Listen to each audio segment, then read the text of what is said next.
নূহ আলাইহিস সালামের 4 সন্তান ছিল। কয় সন্তান? এক সন্তানের নাম হচ্ছে হাম। কি নাম? হাম। হাম ছিল একটু কালো বর্ণের। হামকে দিয়ে আফ্রিকার কন্টিনেন্টে যত মানুষ দেখছেন ব্ল্যাক স্কিনের, কালো স্কিন, এরা সবাই হামের বংশধর। মজা না বিষয়টা? মানুষের অস্তিত্ব পৃথিবীতে, ইতিহাস, এগুলো খুব ইন্টারেস্টিং টপিক। ইতিহাস পড়তে থাকলে আপনি ডুবে যাবেন। কত কিছু বিশ্ব হয়েছে আর কত কিছু হবে সামনে, সুবহানাল্লাহ। তখন আপনার অস্তিত্ব জানান দিবে যে আমি কত ক্ষুদ্র, মহাবিশ্ব কত বড়, আল্লাহ কত বড়, কত সময় চলে গেছে আর আমি এই সময় কি করছি। এক ভাইয়ের নাম শাম। এই শামকে কেন্দ্র করে এই আরবের যে মানুষগুলো আছে, আরব, অ্যারাবিয়ান, এরা শামের বংশধর। আরেক ভাইয়ের নাম ইয়াফাস। কি নাম?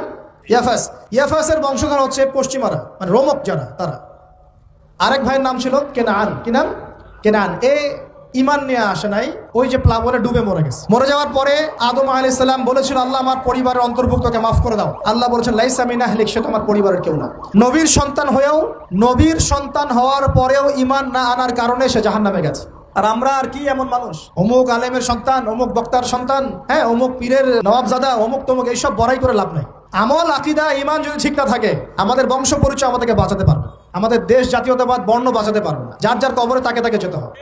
নিজের আমল নিয়ে ফিকির করেন, নিজের কবর নিয়ে ফিকির করেন, অন্যের দিকে চোখ দেওয়া বন্ধ করেন, আগে নিজের কবরের ফিকির করেন। আল্লাহ পাক সবাইকে তৌফিক এনায়েত করুন বলিয়া। যারা